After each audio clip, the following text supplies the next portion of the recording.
Ouais, bonjour peuple congolais. Bande konanga ya basi ya mibali. Bande konanga ya Katanga. Bande konanga ya Bandundu. Ya Kasai. Bande konanga ya Sud Kivu, Nord Kivu. Bande konanga ya Kisangani, ya Kinshasa. Bande konanga ya Kwilu. Bande konanga ya Nord Bangi. Bande konanga ya Équateur. Bande konanga ya Bakongo. La pesi binombote.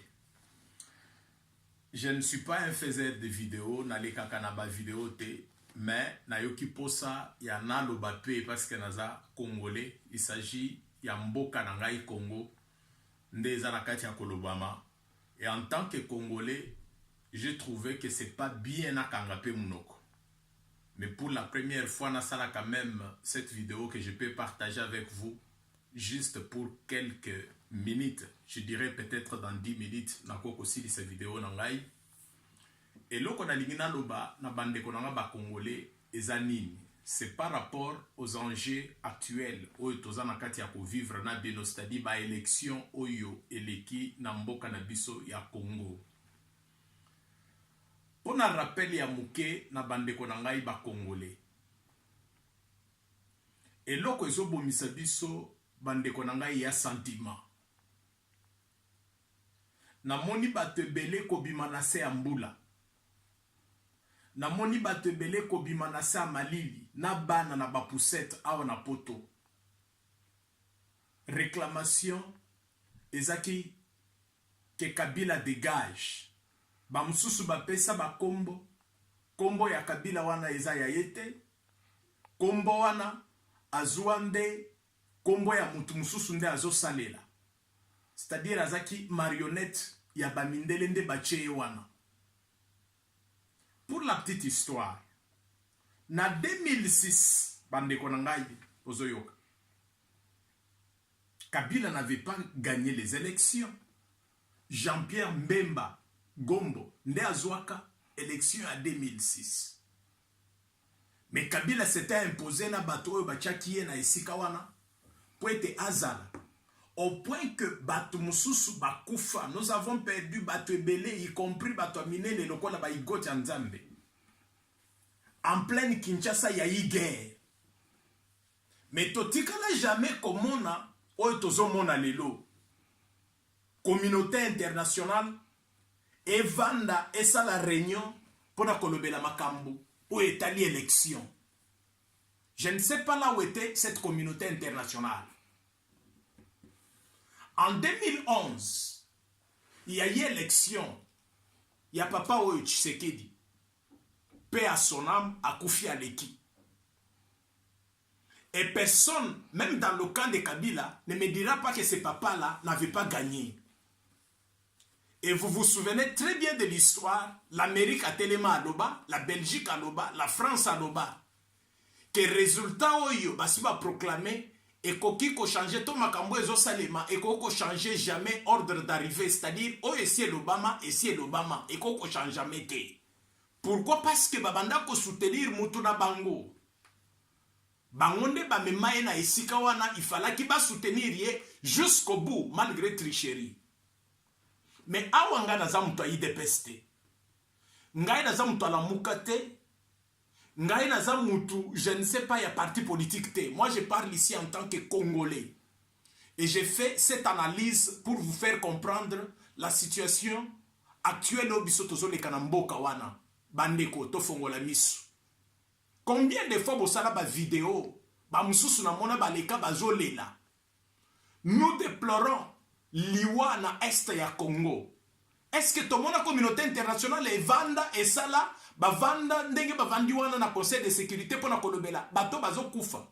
Est-ce que bato bakufa kawana bazaka bantaba bazaka banyama to bazaka banini au moment où nous voyons bato wana bazo protéger na banyao na bangwawa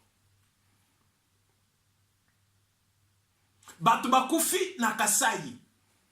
Est-ce que tout mona communauté internationale et vanda ou conseil de sécurité bavanda pour na ko convoquer une réunion extraordinaire, mais non, attends. Tofongola quand même mis sous bande konangai congolais.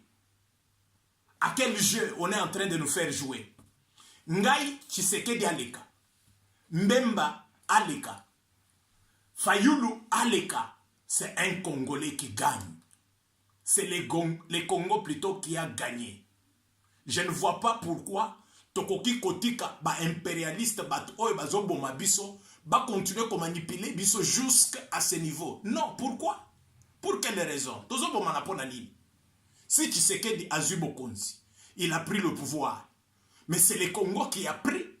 Vous ne pouvez pas dire que ces messieurs-là, Kabila Ndenga vendu na pouvoir, na armée, na mbongo nyonso azanango, na imperium, na nyonso azanango, parce que moi, je le prends comme un kamikaze, muto ya koko linga kukufa na batu nyonso. Aujourd'hui, batu oyo bachaye na Bokonzi wana, apesa bango mukongo, bazo supporter yete comme preuve. Avant ba élection, est-ce qu'on n'a pas changé les représentants de l'Union européenne, Nakati Mboka wana? Vous pensez que ces gens-là sont contents de lui? Relation, il y a Belgique na Congo et Zandengeni. C'est une guerre internationale entre bateau bamema Kabila na ba marionnette na bango oyo bamema ye na pouvoir bitumba wana eza ya biso te, mais biso problème na biso ezaki bakende. Lelo Kabila soki alobi ke non. Tshisekedi ndenge nazawa nga naza na problème na bateau bamema nga yao. Na moni o gagner. Ou bien Fayoulou. Lelo nga naza na problème na bateau bamemi nga yao. Na moni o gagner. Mais na ligninde o protéger ngai parce que moi, je mérite la mort. Vous pensez que Fayoulou va ouvrir sa bouche, Madidi, pour dire que non, et là, il faut na parce que oboumi bato. Mais non, attends. Il faut qu'on soit quand même malheureux ou bien qu'on soit malade pour avoir un raisonnement de ce sens. Ou bien tu sais qu'il va s'élever, proposition aux OP Sawana, et je pense que, et koko simbate, parce que bato baza simanangai, bakondimate. Non, c'est la politique bien aimée. C'est la politique. Nalandi Tshisekedi na ba propos na e. Tshisekedi alobini, justice e kosala musala na ngo. Ezala ngai président, justice e kosala likolo na ngai. Soki Kabila, soki Mende, to soki bato oyo ba travailler na Kabila baza na problème. Na un individu ou bien un groupe ya bato oyo bango basalela mabe. Mais ils vont aller à la justice, c'est la justice qui va trancher. Le problème à moi, ce n'est pas les élections. Le problème à moi, c'est cette manipulation. Oyo bamindele bazola ki se biso noir sur blanc que bangonde baza sima makambo ezoleka na Congo sikoyo. Pona ni na 2011. Bakoti saki conseil de sécurité te pona koloba ke tomoni ba irrégularité ebele na organisation à élection wana. Bat bakufi na 2006. Guerre salemi en plein Kinshasa. Tokotisa conseil de sécurité pour recompter ma voix de manière que toye ba vérité. Pourquoi pas basalaki yangote bazo bimande lelo. Écoutez, nous ne sommes pas quand même des dupes. Congolais, tu n'es pas malade, tu es un peuple intelligent. Congolais, tu n'es pas n'importe qui. Telema, Fongola misunayo. Congo, ezonginde na maboko na biso ba Congolais. Bitumba na biso ezaki yango wana. Babandako lingate. Biso to contrôler mboka na biso. Il voulait amener ce Congo na niveau yo bango, babanda komonela parce que ba intérêt na bango ezaki wana bakabola yango biteni. Ils ont échoué. Et maintenant ils veulent nous partager, nous départager, ils veulent nous diviser, balingi bakotisa tribalisme na kati na biso pour te ba détruire. To ba mema o ezaki plan na bango. Bondi me la bangote.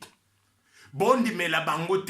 Et pour votre information, ata soki batu ya la muka bamati, ata soki batu ya Tshisekedi bamati, oyo nzambe asi alobi mutu akoko changer yango azate. Ça c'est la victoire du peuple congolais et de notre pays. Faussement manipulé, faussement détruit, faussement pillé pendant plusieurs années par ces mêmes occupants. Nous avons la Belgique, nous avons la France. Que la France termine d'abord ba makambo ba gilet jaune na bango bazanango. Qu'est-ce que nous pouvons apprendre de la France par rapport à la démocratie?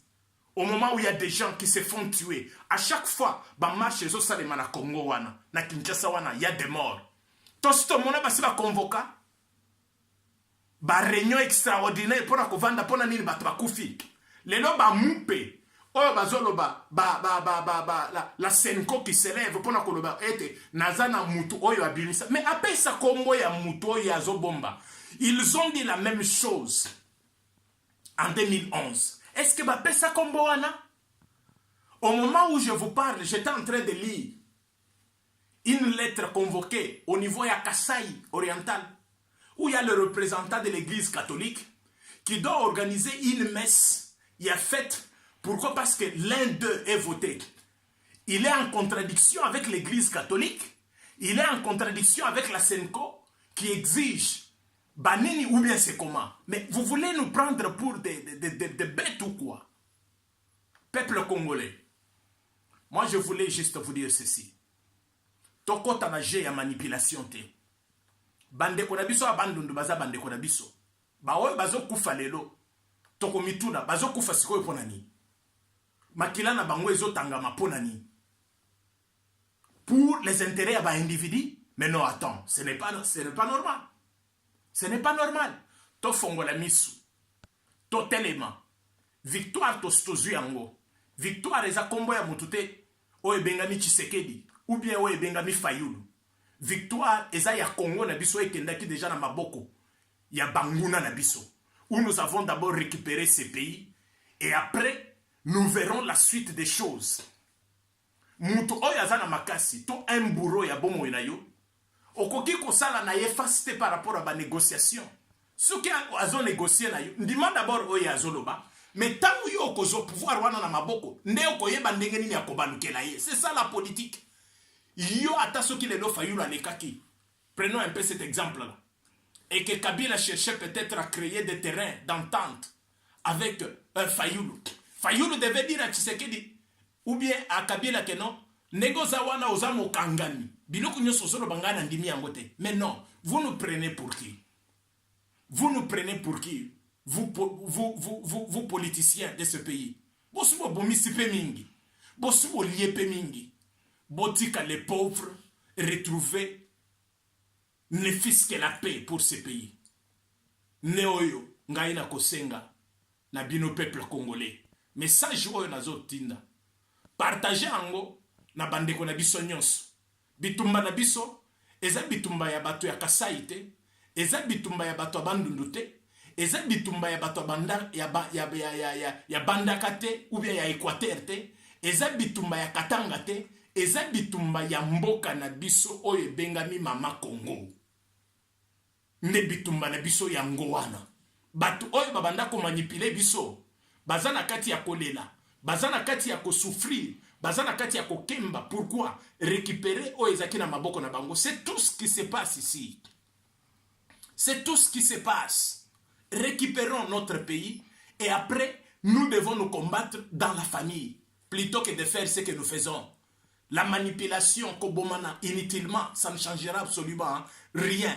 Les sons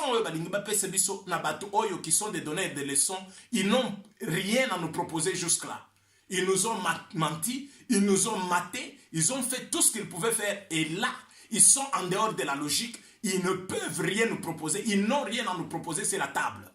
C'est tout ce que moi j'avais peut-être à vous présenter en tant que Congolais, en tant que Mwana ya Mboka. Et c'est ça ce que j'avais à vous dire. Partagez ce message ici au maximum.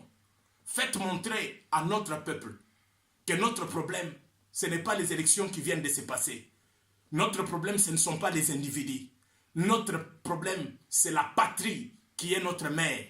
Ndeo Tozo Bundela. Nzambe apambola bino. Merci.